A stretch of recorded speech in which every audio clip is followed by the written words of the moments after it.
या कवितेमध्ये दुःखाला घरी एखादं कॅरेक्टर यावं, पाहुणा यावा, तसं बघितलं. दुःख येते, दुःख येतेच.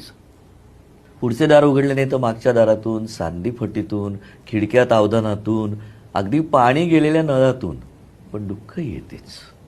त्यापेक्षा सरळ पुढचे दार उघडून उरावरी भेटावे त्याला, चेहरा निरखावा त्याचा. दुःख झाले म्हणून काय झाले, तेही दमलेले असते युगांच्या प्रवासानी.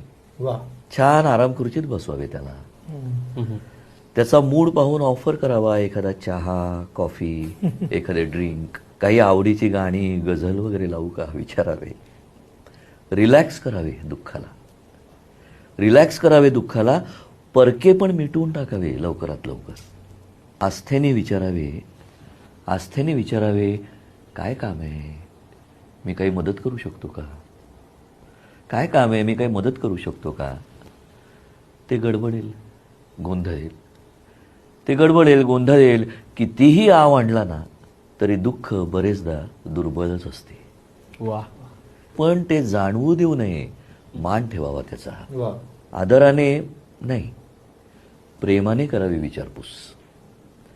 आदराने नाही, प्रेमाने करावी विचारपूस. नजर भिरभिरत असेलच त्याची, शेवटी न राहून विचारेलच ते, जरा घर पाहू का तुमचं.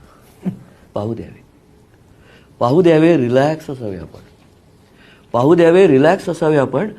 वेळच्या वेळी कर भरलेल्या आणि डर नसलेल्या यजमाना घरी उगाचच आयकरवाल्यांची धाड पडते, तेव्हा तो राहतो तसे रिलॅक्स राहावे आपण. क्या बात आहे. घराचा कानाकोपरा, भिंती, जमीन, छप्पर, सारे तपशील धुंडाळत राहील दुःख. सुखाचा शेवटचा कण जप्त केल्याशिवाय व्यापू शकत नाही तुम्हाला दुःख. वा.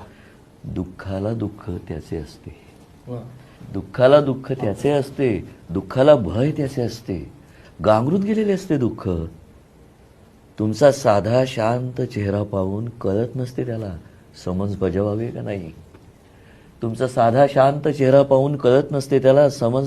का नाही.